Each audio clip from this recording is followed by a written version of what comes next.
Welcome to Pods with Posh and Pool, a podcast designed to inspire and challenge listeners through story, experience and insight.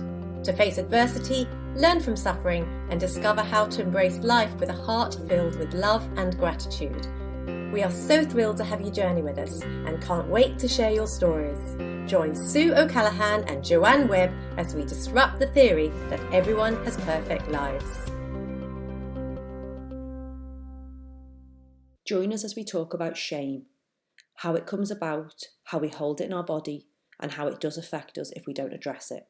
Morning, Sue. So today we are talking about shame. Shame is such an interesting topic, isn't it, Jo? What is shame? Well, Brené Brown describes it beautifully. She says, shame is the intensely painful feeling or experience of believing that we are flawed and therefore unworthy of love and belonging. Powerful. Unworthy, that's a good name for shame, isn't it? Feeling unworthy. The English dictionary says that shame is the painful feeling arising from the consciousness of something dishonourable, improper or ridiculous.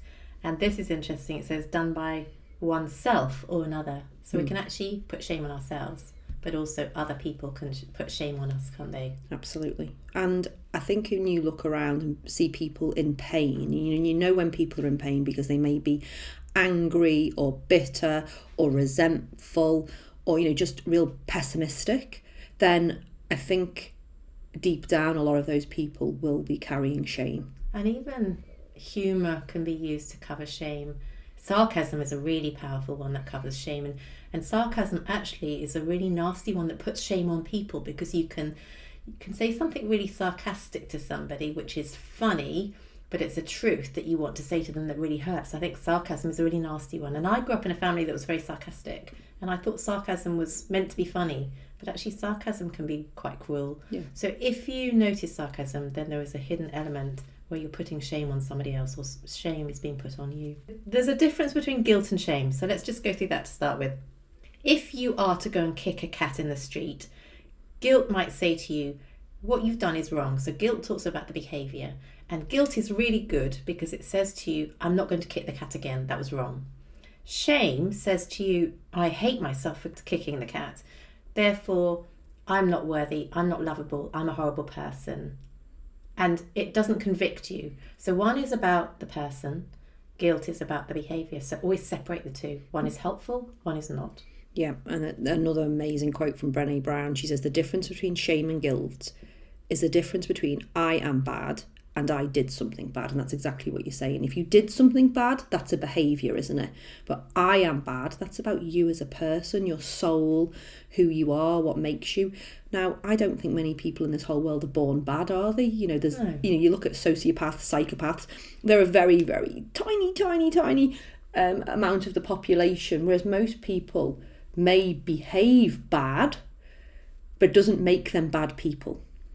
I think what you're talking about is really critical. I think actually understanding the difference between behaviour and the person is of vital importance, especially when you're raising children. So if you're a parent listening to this and your child has done something you don't like, then a natural response might be, I don't like you for doing that. Whereas actually convert that into, I don't like your behaviour, I still love you. So you have to always separate your love for your child, never withdraw your love because of their behaviour.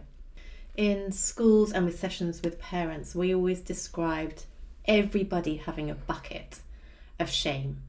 And if you're listening now, just have a think about what teachers or friends said to you at school to put shame into the bucket. You should be ashamed of yourself for being late. Your homework's not good enough.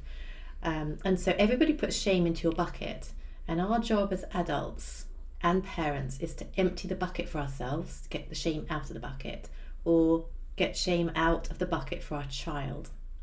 And one way we can get the shame out of the bucket for our child is to talk to them again about the difference between their behaviour and who they are. Yeah, because you do hear children, don't you, saying, oh, I'm awful, I'm a horrible person, I've done this, or I'm so dumb, I can't do anything, I'm awful. But as soon as they start giving themselves those titles and those labels, it's really dangerous, isn't it? Because as you say, that's in their bucket then for life. And if we don't help them unpack it, the poor little things, then they're going to be in therapy in their 30s, 40s, or they're going to be filled with bitterness, resentment and anger. Yeah. So we've got to be really aware, and teachers have got such a responsibility, I believe, in schools, and they need to be educated on all of these things, because when we talk even to our podcast guests now, they've all tell us stories of things that have been with them since childhood that was put upon them by teachers or caregivers.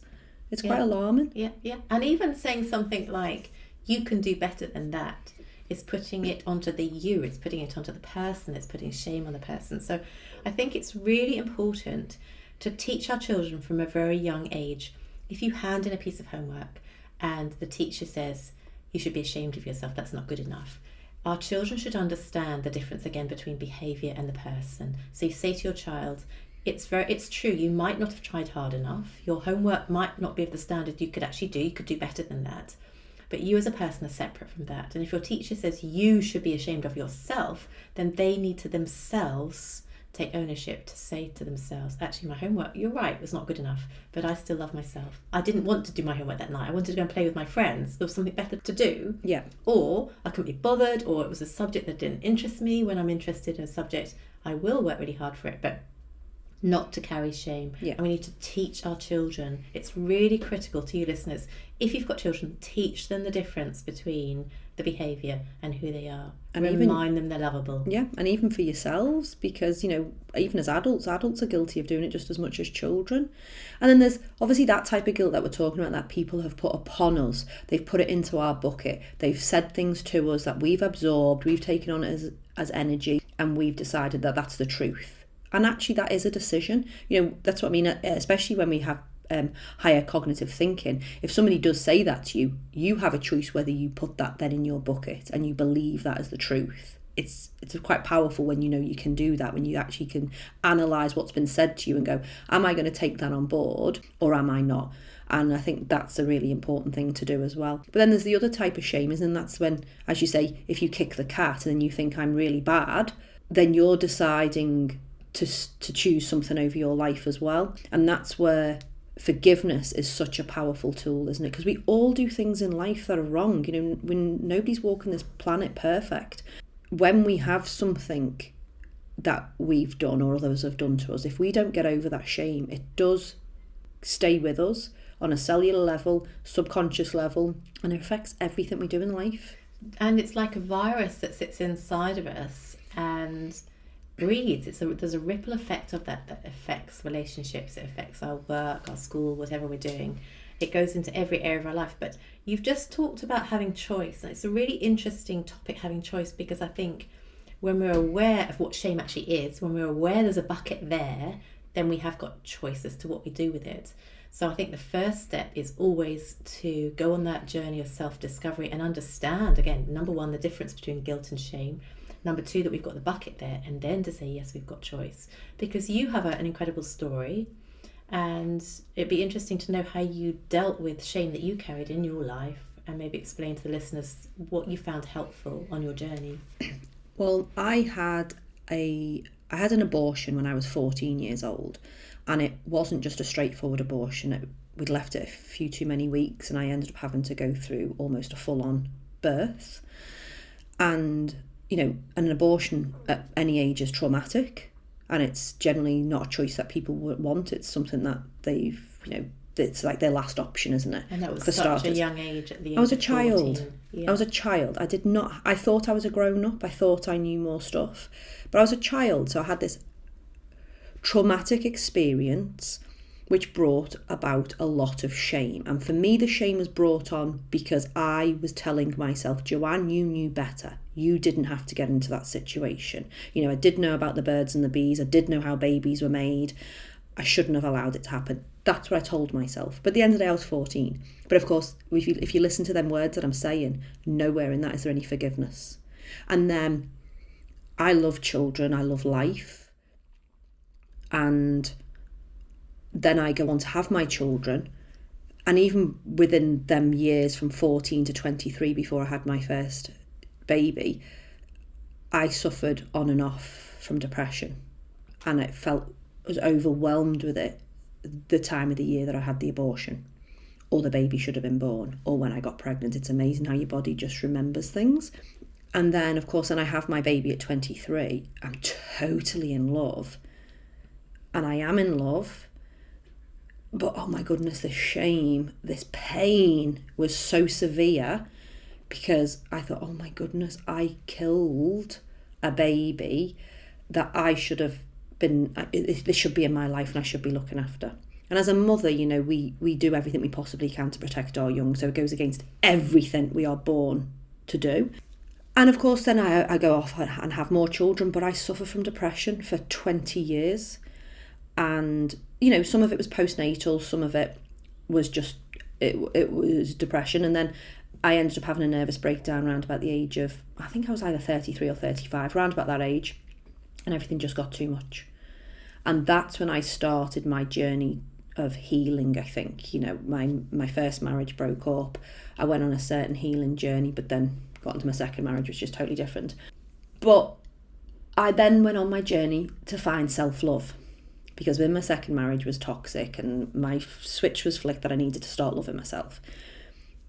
And then within that, I realised that I was still carrying physical pain from having the abortion. And that's such a long time, isn't it? Because you're talking about being 33, that's almost 20 years later. But this was even later. This was then when I was about 38, 40, because I'd already started my self-love journey. So I was obviously on a bit more of an awareness. I was more accepting of my feelings. I wasn't fighting against anything that was happening within me. I was in flow. I wanted to investigate why I was feeling bad in all areas of life, because I wanted to be a better person and I wanted to live life in a better way, in a different way, because how I had been living hadn't been working for me.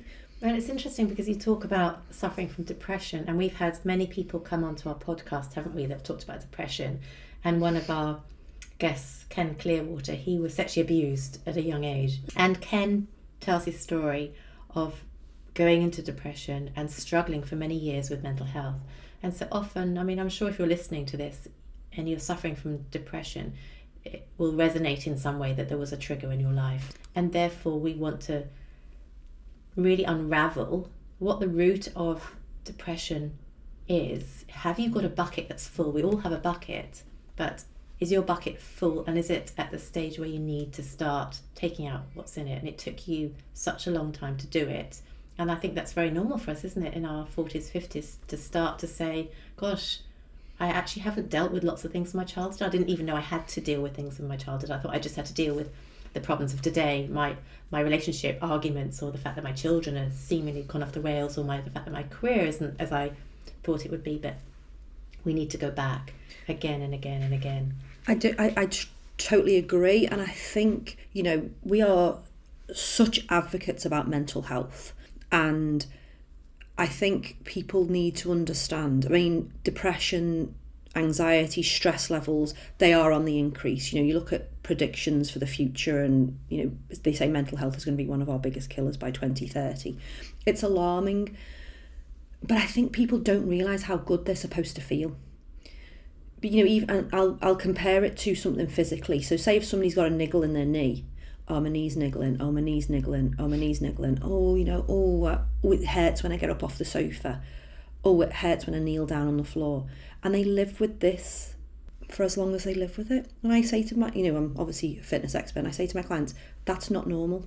You need to go and investigate that. Your knee doesn't have to hurt. Oh, but it's hurt for a while. No, you need to go and investigate it because it's coming from somewhere.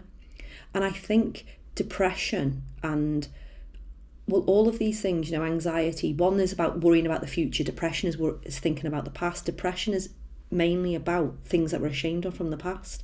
And I know depression is, the statistics are on the rise, and I know it's very easy to go and get medication for doctors, but one of the best ways you can heal is cognitive behavioural therapy, talking about it, looking within, finding self-love, finding self-compassion, and getting to the source of the shame. And there's so many tools we can use, aren't there? Cognitive behavioural therapy, CBT. I went on a journey of understanding and went to therapy and it changed my life. Mm-hmm. You know, I sort of did transactional analysis, looking at the model of the parent, adult and child, being an assertive behaviour as opposed to argumentative or victimhood. And victimhood is a big one. But I think there's so many different forms of therapy out there. If you go to therapy, get a recommendation. Yep. Find somebody that's been endorsed as having good success rates or is recognised to be good in their field. Shame corrodes the very part of us that believes we are capable of change. So what we're saying is when we carry that bucket around with us, we are preventing ourselves moving on a journey of change. To change means to grow.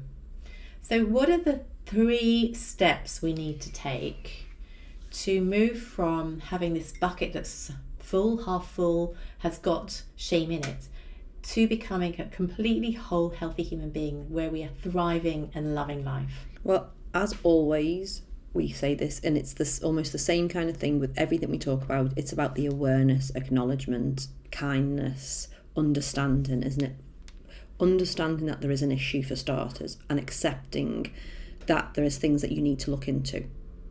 Absolutely. And I think this is a critical time. We're facing a world pandemic. Lots of the countries around the world are, if not in lockdown now, are going back into lockdown. And depression rates are on the increase, as is anxiety. Now is a good time. If you have lost your job or you're in a situation where you're at home on your own, take some time, because you can only do that journey of exploration and be aware of it when you've actually got time to yourself. It's a hard process to go through, but if you've got that time, listen to some talks online about shame, become aware, have a diary, keep a journal, and write some notes down about things that were spoken over your life by siblings, by parents, by teachers, by friends. Start to notice things that maybe you did in your life where you hate yourself, and go on that journey of exploration. Mm-hmm.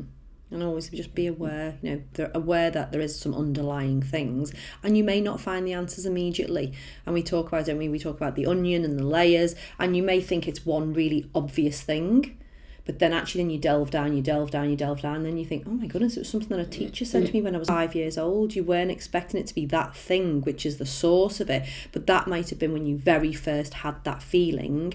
Then you might have felt it at 8 years old, and you might have felt it at 10 years old, and then that just, it kind of backs up that feeling from when you were 5. So often it's not the most obvious thing. No. It can go, like I know for me, I had to go and work on my abortion and get over that and forgive myself. But however, it went a lot deeper than that. My shame wasn't just carried around because of an abortion. That was a big, massive thing. And when I got over the line, it was awesome, and I managed to forgive myself. But I had to go back to work out why I got myself into that situation as well. What it was, who had failed me. And then I had to go back and forgive them, because, as parents, we do fail our children from time. So I had to go back and investigate all of them kind of things, as well as just getting over the one big massive trauma in my life. It wasn't you go, oh, okay, you can get over that. There's lots of little avenues and areas that come off. You've mentioned forgiveness several times, and I think that's such an important part of the journey as we go on to forgive ourselves, to forgive other people. When we're aware, it's interesting because in awareness, I was just thinking as you were talking that somebody was saying something to me the other day, and I had this sinking feeling that I wanted to sort of almost cry. They hadn't said anything that you would recognise as being hurtful, but it caused a reaction in me of feeling unworthy or unlovable. And I sat there as they were talking, and I thought, what's the earliest memory I've got of actually facing this feeling? And it went back to my father punishing me as a child and the feelings I had during his punishment. Mm-hmm. And feeling utterly unlovable and hopeless, and my response to that was rebellion. I went into rebellion. I'll prove to you that I'm not the person you think I am. I'll prove to you that wasn't worthy. I wasn't worthy of being punished. And so my behaviour changed at the time. But the critical thing is, when you feel offended, when you feel hurt by somebody saying something to you, unravel it. Go back into what was the earliest experience, this very feeling I've got right now. Find what caused it. And I had to go back and forgive my father, because I grew up in a time where we were punished. We were hit, we had things taken away from us, and actually my father broke some of the things I made, which was really hurtful for me. But I had to forgive him. Yeah. And when I then forgave him, I said to myself, he was a victim of the war. He was in trauma himself. I was triggering his anger and rage from being in the war. Forgave him. I felt such a sense of love for him. I then released myself from that feeling. And that's such a powerful thing to do, because you're aware of it and you're taking responsibility for it. You're going on a journey of self-discovery and you're understanding some of your behaviours. Yeah.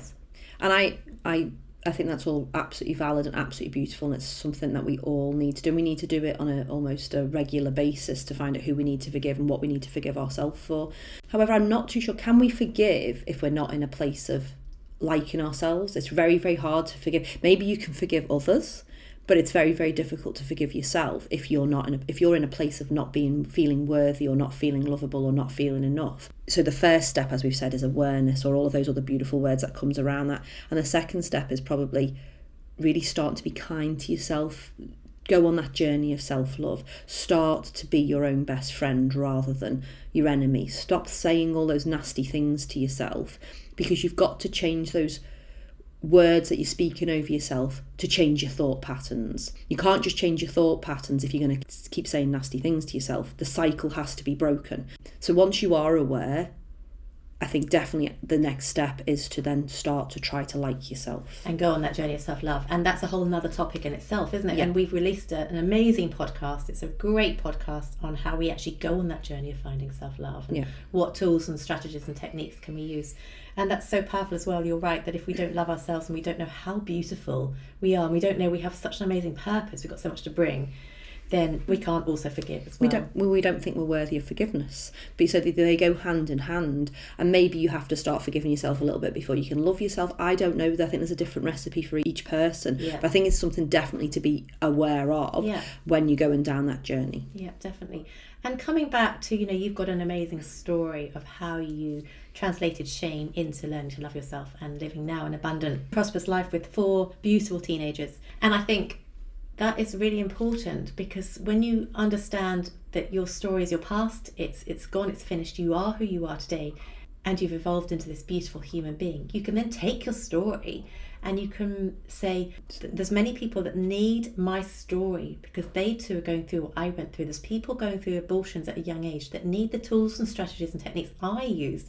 That's when you can turn your story around into becoming a teacher or a mentor for somebody else. Somebody needs my story, and then your story becomes something that's not negative anymore, but something that's really positive, and you can bring change. Absolutely. And some people choose to share their story the way we share our stories, to inspire others, to show them that there is a different way, or you don't have to live with shame, or whichever angle we're coming from. And then some people can only share their story to like a therapist or a best friend, and that's okay as well. If you can't share it with the world to help others, that's okay, because you know what, if you're just sharing it so you help yourself, you are already helping the world, because you're healing you, and that is such a huge thing to do for this planet. Absolutely. Because we all need to heal, we all need to be full of self-love, because that's the only thing that's going to stop all the bad stuff that's going to happen in this world. And transform the energy around us into that positivity. So the first stage is to be aware of it, go on that journey of self-discovery, to empty the bucket, to discover what's actually in the bucket. The second stage is to go into that journey of self-love, in whichever order works for you. And the third stage then is to go into vulnerability, whether that's being vulnerable with a therapist and actually doing the journey with a therapist or a counsellor, or using your story to write a book about it or speak about the topic, so that you're bringing a sense of understanding for other people. But being vulnerable then is where we grow. Vulnerability is the birthplace for creativity, innovation and change, as Brené Brown says. But that's such an exciting place to be, where we can grow into who we were always meant to be, born to be, come back into who we always were. It's not recreating ourselves, it's coming back into our beautiful sense of knowing how valuable we are, and actually just loving ourselves, celebrating ourselves even. And that goes hand in hand with how I actually finally got over the bump of forgiving myself about my abortion. I was in an auditorium with like 150 people. I was just a participant in a course, and it was life coaching, and the coach wanted to do a live coaching session in front of the audience to show how it works. He said, can I have some volunteers? I was sitting there without a care in the world, really. I'd really enjoyed the day. It'd been a beautiful day, had great experiences, met some lovely people. Didn't think I was going to put my hand up. And I was listening to people put their hands up, and he's kind of going, I'm not too sure if we can do that in 20 minutes. Oh, okay. And then some people's problems were way too vague, or you could see they were just way too huge. And then me being my little spiritual self, I just got this feeling, and I was basically being told that I needed to put my hand up. Next minute, before you know, my hand's in the air, and Matt comes over to me and he says, yeah. And I said, well, I've been on this journey of self-love, but I'm carrying this physical pain around with me. I told him very briefly I had an abortion when I was 14, and he said, do you want to get over that? And I said, yes, I do. I said, I need to forgive myself. He said, right, get up on the stage. So there I was, bottle of water thrust in my hand, on a stool, sitting at the front of the stage in front of 150 people. And he regressed me. He really calmed me. He grounded me. He was a very, very good coach. We were laughing about my hair. We were chatting away, but he just really relaxed me. And it was as if the crowd disappeared. I didn't really notice that they were there, which was great. And and he made me go back to the feelings I felt when I was 14 years old, and how I felt let down by people, and took me into the actual hospital room and made me look at myself as I am now, or as I was then, and look down at my 14-year-old self in the fetal position on the bed, going through severe pain, severe trauma. And he made me speak to myself and forgive. He suggested, what would you like to say to you? He didn't give me the words. And I said what I'd like to say and what I would like to say to my mum. My mum was with me every step of the way, but she was being my mum. She was doing how she deals with life, whereas I probably needed somebody to just give me a big hug and a big cuddle at the time. The nurses weren't particularly nice to me. They were very, very sharp, and there wasn't much compassion at all within this hospital room. So I had to go in as my adult self and show myself compassion. And the whole time I'm up on stage, there's floods of tears, there's snot, it's not attractive, and I just bawled and bawled and bawled, and I cried tears that I didn't even know the sounds could come out of me, to be honest with you. There was so much grief, the shame was coming out, and it went really, really deep. But I can tell you, 25 minutes later, I felt lighter, fresher. I'd forgiven myself, I'd forgiven the medical staff, I'd forgiven my boyfriend at the time, I'd forgiven my parents. It was huge. And ever since then, I've never felt that physical pain right in where your ovaries are. Yeah. I'm able to talk about it like this. I'm able to educate people. Sometimes I still very occasionally cry, but I cry for different reasons, not because of what I went through, because I shared my story. And so there's many different ways that we can heal ourselves. And as you said earlier, that it's like an onion. There's layers and layers and layers. And that was a really critical layer for you, wasn't it? Where you shed it, where you went back into the pain, where you were in tears and forgiving people. And tears are a natural part of our healing process. If you cry a lot, it's good. The chemicals released are actually healing your body. So there's so many different ways we can go down this journey. And what we don't need in the midst of the struggle is being a human being. There's enough we have to face in life as it is without adding any more into it. So our message to our listeners is to recognise, number one, there is a bucket you're carrying in your life and your children are carrying as well.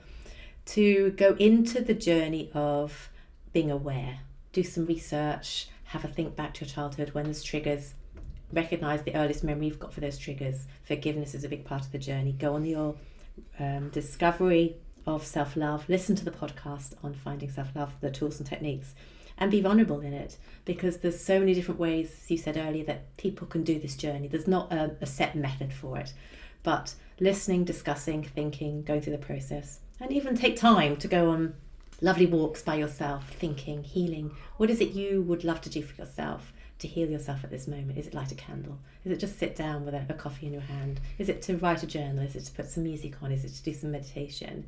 And that's all part of the process as well. Absolutely. And I think if you are in the depths of despair and you're thinking, life's rubbish, I'm awful, we can promise you it's not as it seems, and there is a different way. But yeah, you do have to be responsible for that yourself. You have to take ownership of your healing. And it can be hard, it can be painful at times, but as we say, it gets easier as it goes on. But then, occasionally we get floored by these days, don't we? So we get knocked right back down and we're in the depths of despair again, but we come out of it a lot quicker. We don't stay down there that so long. Yeah.